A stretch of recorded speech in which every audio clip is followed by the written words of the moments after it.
Hey, what's up guys? Today we're going to be talking about Outlaw Gentlemen and Shady Ladies by Volbeat, the band. And let's just jump straight in here. The artwork, first of all, it's great artwork. It goes a long way to establishing the Western feel this album has. It's very simple. The use of blue, just the color blue, just works. Just everything about it's great. It's very... it actually looks like artwork. You know, nowadays in an age of just Photoshop bullshit, it's just nice to see hand-drawn artwork. You know, again, and not just some lazy photo plastered on the album because they couldn't be bothered to actually make proper artwork. So it's great to see that. The production will be the next thing. The production's great. You know, it's a very loud album. It definitely is a guitar and vocal driven album. The drums, we'll get to the technicality and the writing later, but the drums and the bass are generally in the background. The bass very much so. Really, the only time you can really give the bass, you know, any thought is when it's just the vocals, when Poulsen is singing. That's the only really time you can hear it because the guitars are so loud. Really, that's not such a big loss.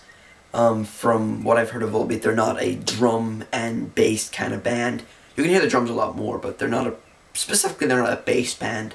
But that's okay. You know, what can you do? Not every band can be made. So yeah, overall the production is great. I'm not gonna fault them for the bass being low, but because you know the bass isn't anything to be, you know, to be excited about. So the production's great. The vocals, I've got to say, Michael Poulsen, I've heard this guy live, okay, from clips on YouTube and shit. He's fantastic. He's one of those rare singers that actually sounds like better than the record live. He's fantastic. He brings a lot from equal sides. He brings a lot from the heavy metal side. He used to be in a death metal band before he formed Volbeat, and he brings a lot from the kind of country music sides. He's a fan of Johnny Cash, Elvis Presley. He does tributes to those guys on stage, and he just clashes, is that a word? Clashes? He just clashes them together into this beautiful mixture of vocals, and it works, you know.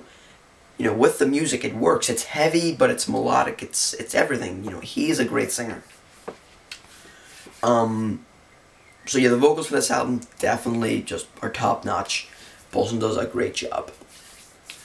Next would be the instrumentation, because the vocals can only take you so far. The instrumentation, like I said, the bass not really heard that much, but when it is heard, it's a bass. You know, it's the same as the drums. The drums, there's not anything really technical on the drumming side. You know, nothing that you would get from a Slayer or a Maiden or anything like that. But like I say, you know, it gets it done. You know, there's nothing. You can't really complain about something that was never meant to be more than what it is, if that makes sense. So the bass and the drums, nothing technical, but they work. They work. Really, it's the guitars that are the main thing. I know for a fact that, I cannot remember his name now, but I know a former Anthrax guitarist plays on this album, replacing another member. I can't remember their names right now. I'll put them up here. But these two dudes, they just roll together. They're great. The guitars are melodic, like I said, yet heavy, and it works. It's very country, it's very westerny, like I said. They bring in some acoustic guitar, some banjos, I believe. They bring in a lot of different things, and it just works. It's brilliant. I love it. It's awesome. All you need to know.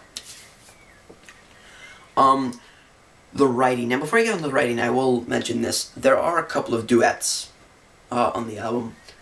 One would be with King Diamond, Room 24, which is an amazing song. One of the best songs on the album.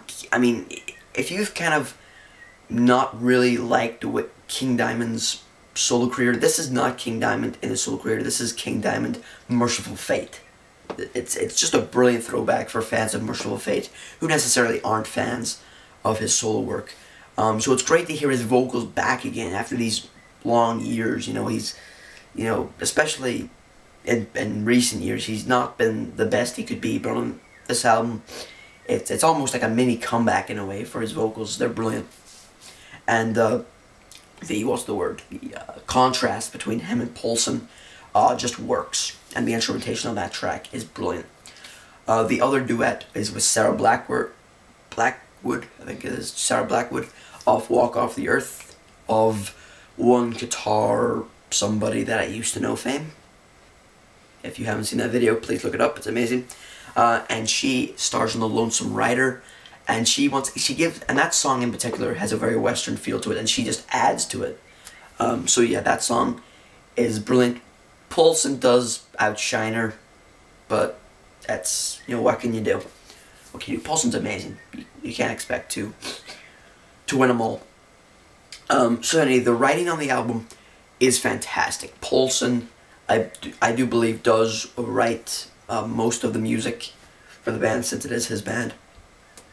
And it's brilliant. You know, the riffs are heavy yet melodic, like I said I'm saying that for the last time. Heavy yet melodic. The solos they fit. They're not just copy and pasted solos, they fit the music perfectly. The addition of all these different instruments just to give another kind of depth or Western feel works. Lyrics are actually pretty good. They're not just, you know, shitty lyrics that are made to accompany great music. They're great lyrics that you will enjoy singing along to.